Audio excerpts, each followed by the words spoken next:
Hello, my name is Brandon, and welcome to Retro Reactions, a place where I experience amazing music from the 70s, 80s, and 90s for the very first time. And today we're going to be traveling all the way back to 1978 to listen to Side 2 from Jeff Wayne's musical version of The War of the Worlds.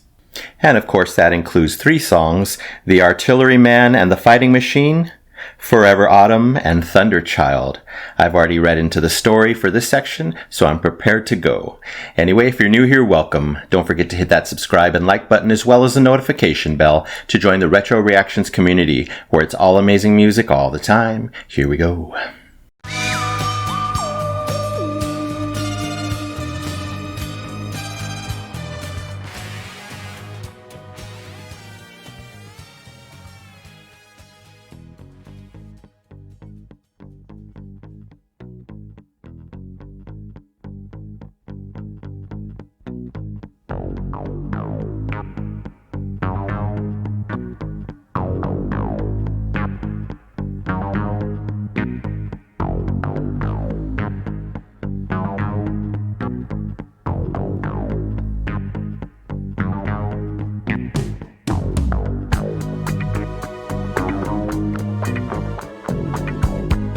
From the pit, and the pounding of guns grew louder. My fear rose at the sound of someone creeping into the house. Then I saw it was a young artilleryman, weary, streaked with blood and dirt. Anyone here? Come in. Here, drink this. Thank you. What's happened? They wiped us out. Hundreds dead, maybe thousands. The heat ray? The Martians. They were inside the hoods of machines they'd made. Massive metal things on legs. Giant machines that walked. They attacked us. They wiped us out. Machines? Fighting machines. Picking up men and bashing them against trees. Just hunks of metal, but they knew exactly what they were doing. There was another cylinder game last night. Yes. It looked bound for London. London? Carrie. I hadn't dreamed there could be danger to Carrie and her father so many miles away. I must go to London at once. And me, to report to headquarters, if there's anything left of it.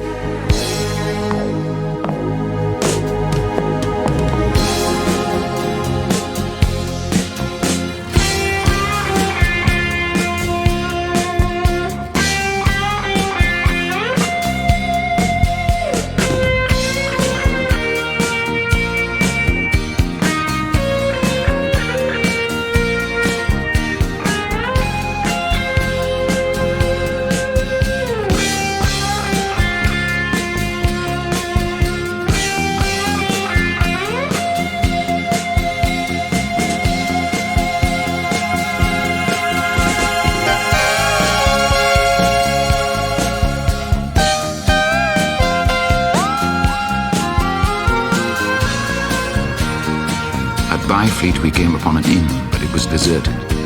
Is everybody dead? Not everybody. Look, 6 cannons with gunners standing by. Bows and arrows against the lightning. They haven't seen the heat ray yet.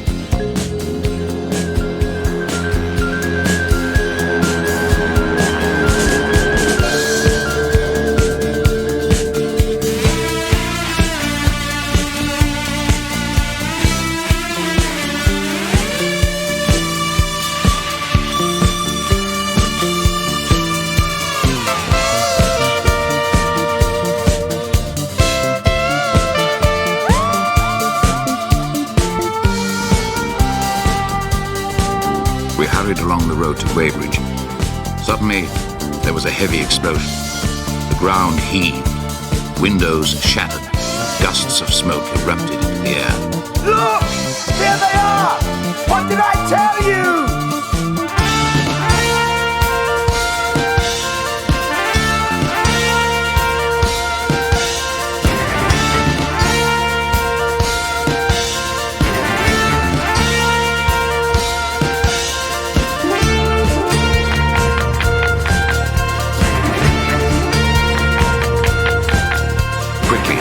One after the other, 4 of the fighting machines appeared. Monstrous tripods higher than the tallest steeple, striding over the pine trees and smashing them. Walking engines of glittering metal, each carried a huge funnel, and I realized with horror that I'd seen this awful thing before.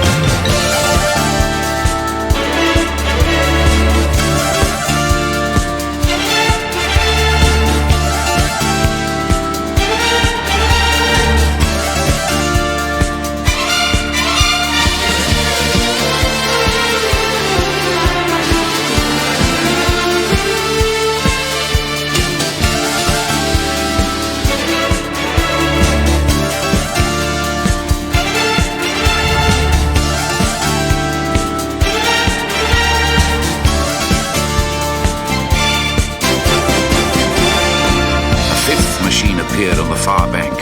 It raised itself to full height, flourished the funnel high in the air, and the ghostly, terrible heat ray struck the town.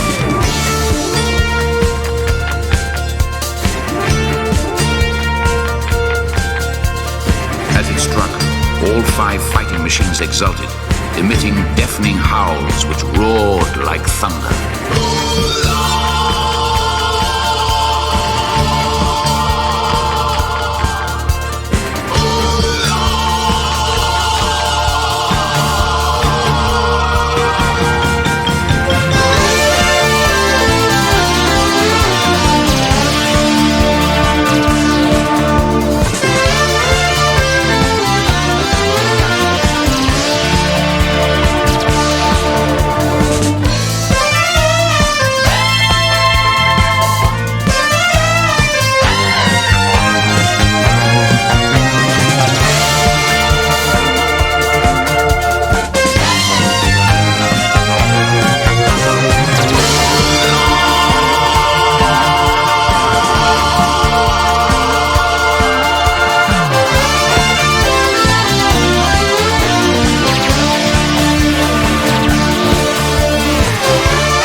The 6 guns we had seen now fired simultaneously, decapitating a fighting machine. The Martian inside the hood was slain, splashed to the 4 winds, and the body, nothing now but an intricate device of metal, went whirling to destruction.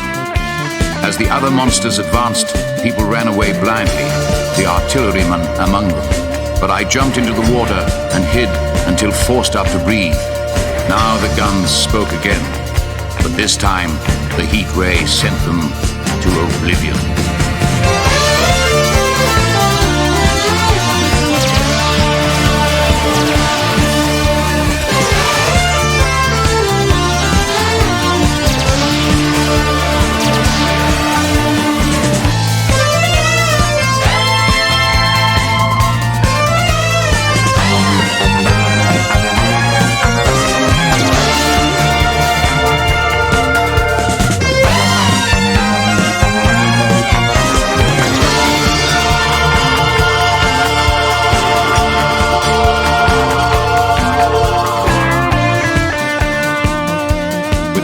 flash, the heat ray swept across the river. Scalded, half-blinded and agonized, I staggered through leaping, hissing water towards the shore. I fell helplessly in full sight of the Martians, expecting nothing but death. The foot of a fighting machine came down close to my head, then lifted again as the 4 Martians carried away the debris of their fallen comrade. And I realized that by a miracle I had escaped.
For 3 days, I fought my way along roads packed with refugees, the homeless, burdened with boxes and bundles containing their valuables. All that was of value to me was in London. But by the time I reached their little red brick house, Carrie and her father were gone. Ooh, that was a lot. You know, they're telling the story so well through the music. Just brilliant. I'm right there with them. I'm part of the story. And the amount of amazing synth work going on, string work going on, percussion and drums, vocals, just everything, even the guitar, everything is shining. Everything is so dramatic, so eerie, so chilling, and so groovy at the same time, back and forth. Love it. Just tons of storytelling, both musically and of course lyrically, and that's obviously what they set out to do in this huge journey here. We start off with this really dirty, groovy synth bass. That sounded really nice. Again, synths galore. I'm in heaven listening to this music. Cool synth chords washing about here and there. Just beautiful tones, beautiful sounds. I'll just keep gushing about them. There's so much spoken vocal in this album. Obviously, it's needed to tell the story, but it's just weaved in perfectly with the music, right at the right times. They work perfectly together throughout the story. They come in at the right times. Even the pacing of the speaking, matches the rhythm of the music. It's really cool. Then we get some really dramatic disco vibes. Really enjoying that. You probably know I love disco. We got a lot of it in the first side of the album, so excited that it continues here. Classic disco bass and rhythms had me moving, scared and moving at the same time. We get those soaring, sweeping strings, but we also get these really thick, deep strings achieved by cellos, maybe some double basses. Really enjoying it all. It felt like I was running and being attacked, was right in there, part of the story. And that means they achieved what they wanted to achieve perfectly. Definitely some great guitar work going on. Not too forefront, but I heard some solos here and there. Really nice addition. Just such a full, rich musical experience.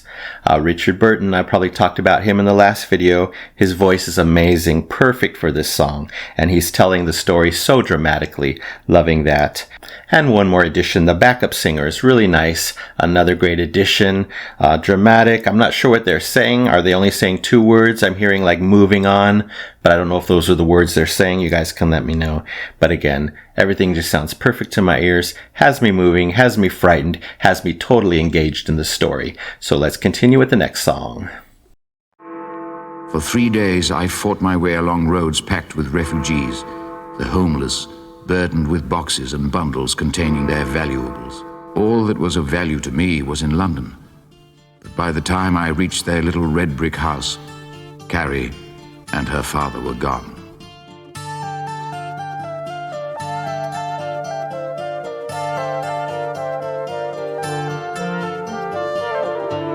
The summer sun is fading as the year grows old.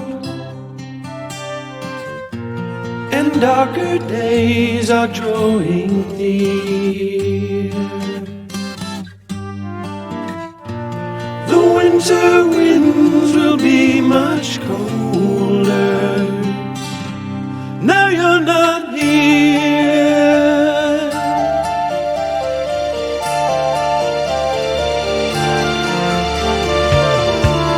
I watch the birds fly south across the autumn sky, and one by one they disappear.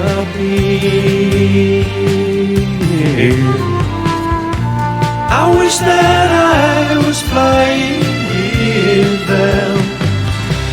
Now you're not here. Like the sun through the trees, you came to love me. Like a leaf on a breeze, you blew away.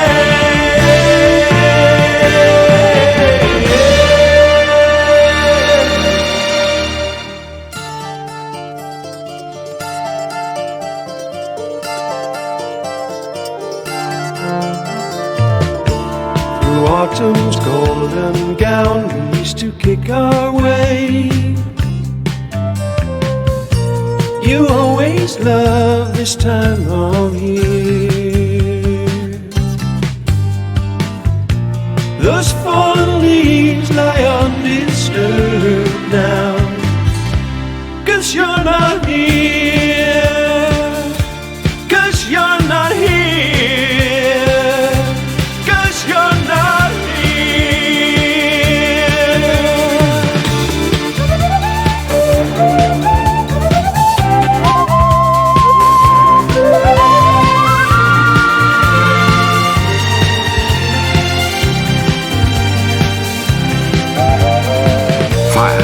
suddenly leapt from house to house. The population panicked and ran, and I was swept along with them, aimless and lost without carry.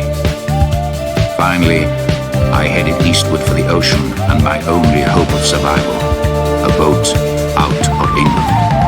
Like the sun through the trees, you came to love me. Like a leaf on a breeze, you blew away.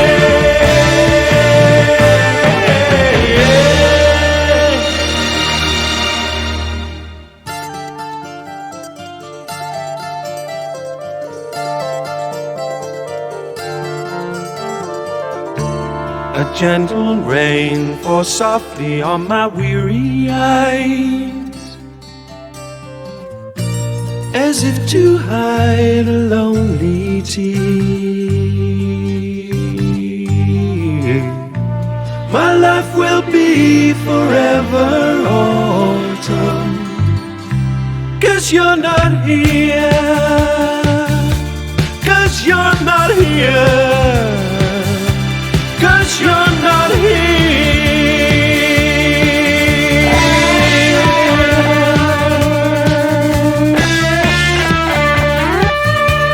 As I hastened through Covent Garden, Blackfriars and Billingsgate, more and more people joined the painful exodus.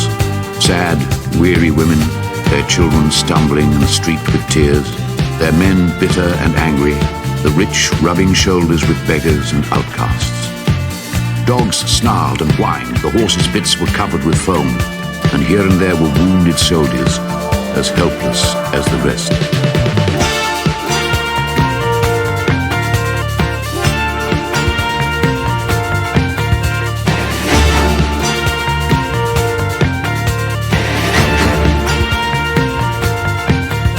We saw tripods wading up the Thames, cutting through bridges as though they were paper. Waterloo Bridge, Westminster Bridge. One appeared above Big Ben.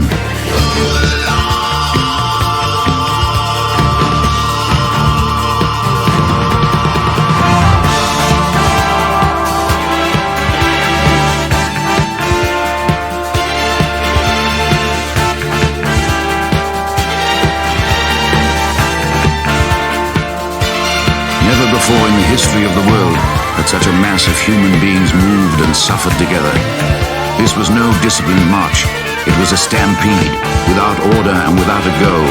6 million people unarmed and unprovisioned driving headlong. It was the beginning of the rout of civilization, of the massacre of mankind.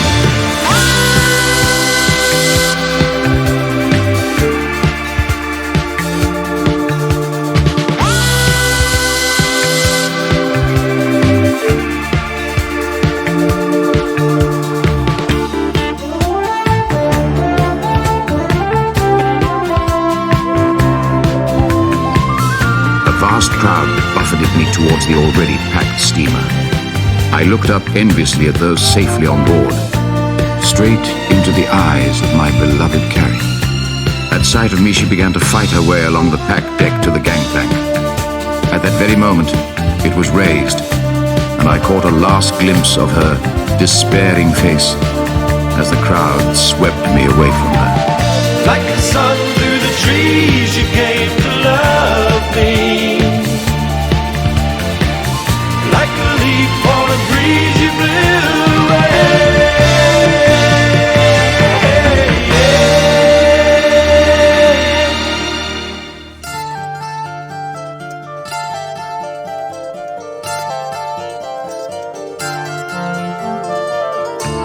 Through autumn's golden gown, we used to kick our way. You always loved this time of year. Those fallen leaves lie undisturbed now, 'cause you're not here. 'Cause you're not here. 'Cause you're not here.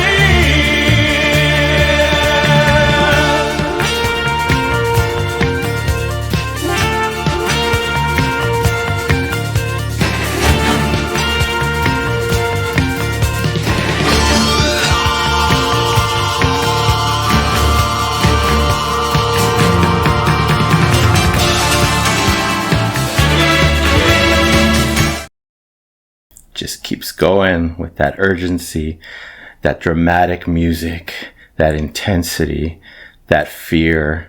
It's just being expressed so perfectly in this side, this whole album. Perfect story. I see why you guys love it. Okay, so Forever Autumn, pretty big change from the first song.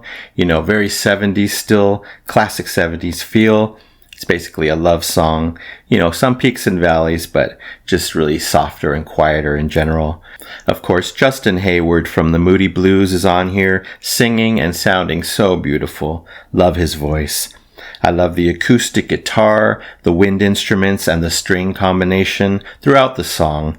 Really nice. The whole thing is gentle, somber, reflective, and heartbreaking. You can really feel the journalist's pain, what he's going through at the moment.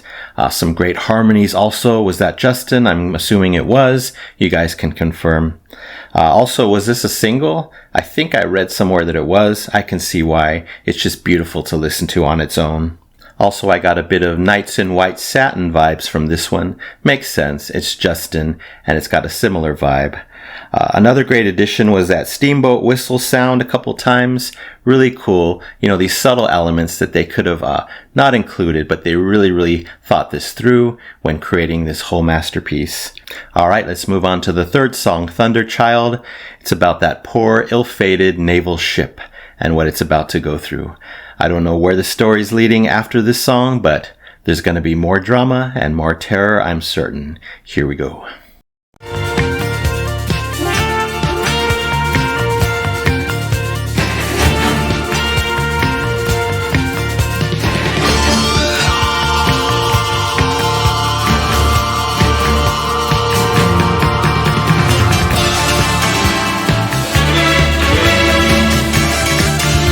The steamer began to move slowly away, but on the landward horizon appeared the silhouette of a fighting machine.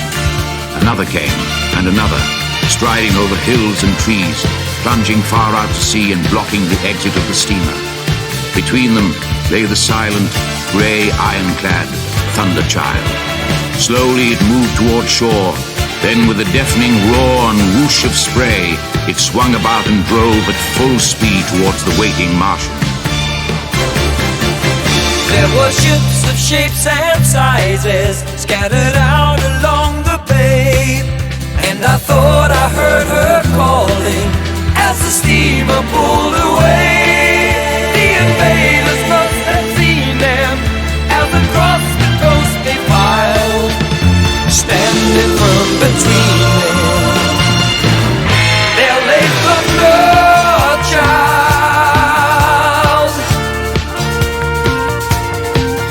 moving swiftly through the waters, cannons blazing as she came, brought a mighty metal warlord crashing down in sheets of flame.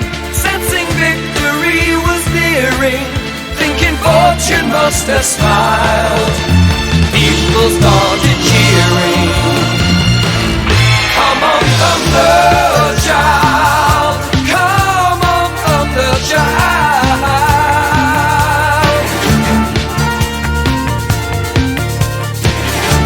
The Martians released their black smoke, but the ship sped on, cutting down one of the tripod figures. Instantly, the others raised their heat rays and melted the Thunderchild's valiant heart.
Lashing ropes and smashing timbers, flashing heat rays pierce the deck, dashing hopes for our deliverance as we watch the sinking wreck.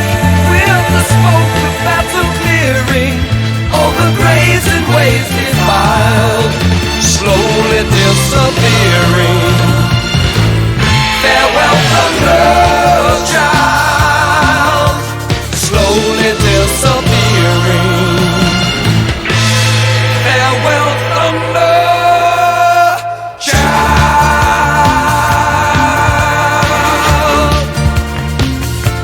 Farewell, Thunderchild.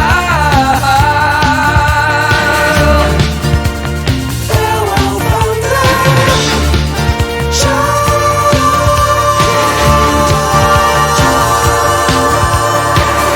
When the smoke cleared, the little steamer had reached the misty horizon, and Carrie was safe. But the Thunderchild had vanished forever, taking with her man's last hope of victory. The leaden sky was lit by green flashes, cylinder following cylinder, and no one and nothing was left now to fight them. The Earth belonged to the Martians.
Wow, that was freaky.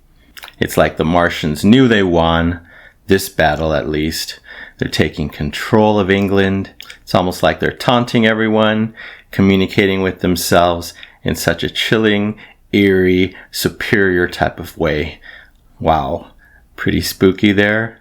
I wonder what else is going to happen, but quite an adventure side too, that's for sure. So the third song, Thunderchild, continuing on with those fast, urgent themes and rhythms, really loving it. A lot of repeated musical motifs throughout, not only in this side, but coming back from side one, I noticed. I definitely enjoyed Chris Thompson's vocals in this one. He, of course, coming from Manfred Mann's Earth Band. Haven't checked them out yet. But anyway, he sounded great here. A little less smooth than Justin Hayward, but still fitting, still powerful, and perfect for the song. We got one harsh guitar solo, really strong there, and to me that represented the destruction of the Thunderchild ship. Really cool moment there. It kind of stood out because there's not too much, huge guitar solos in this album so far. A side note, I wrote that this is a good album to work out to. Just so much fast rhythm, so much disco vibes. Even though it's a bit chilling, it's meant to be. I don't know, I just thought of that. One of my other favorite choices in this one, and it happened a few times, is that really harsh guitar and maybe keyboard note that cascades down to represent, to me, the sinking of the ship itself as well. It happened several times. It was very eerie, harsh, striking. Really enjoyed that. And again, those Martian noises, voices, speaking their own language, taunting us. Very, very haunting. It was executed so well here. Fits in the album just seamlessly. I'm very excited for the rest of the journey. I don't know what happens next. I don't want to find out till the next time I revisit side 3, but I know it's going to be intense. So the basic storyline in this side of the album, the artilleryman finds the journalist. They set off for London. They come under attack and get separated. I'm not sure what happens to the artilleryman. I don't know if he's going to come back later in the album, but obviously the journalist goes to find Carrie. She's not at her home, so he goes to the ocean trying to flee London. That's his only way out. He sees her on the steamboat that's leaving, but he misses a chance to get on the boat, so that's when he feels sad. He feels he's lost her forever as she sails away. Luckily, there's a naval ship to intervene, and so the steamboat, escapes. But unfortunately, the naval ship, the Thunderchild, is destroyed, as we saw so dramatically. So now England is left defenseless. Who knows what's going to happen next, and who knows who will win in the end. So all in all, just some insanely good storytelling, insanely good music, just so much depth, so much variety, so much artistry here. It has to get the double Epic Platinum Record Award once again. Yes, for side 2 of Jeff Wayne's musical version of The War of the Worlds, 1978. And that includes The Artilleryman and The Fighting Machine, Forever Autumn, and Thunderchild. Thank you so much, Jeff Wayne and everyone else involved in this. Alright, that's it for now. Thank you so much for watching. I really appreciate it. Anyway, don't forget to subscribe, like, and comment down below if you wish to chat about these songs or anything off this album. Would love your feedback. So you take care, stay safe, stay hydrated, and remember to let peace, calm, and light into your day and night. And I'll see you next time. Woo! In the past.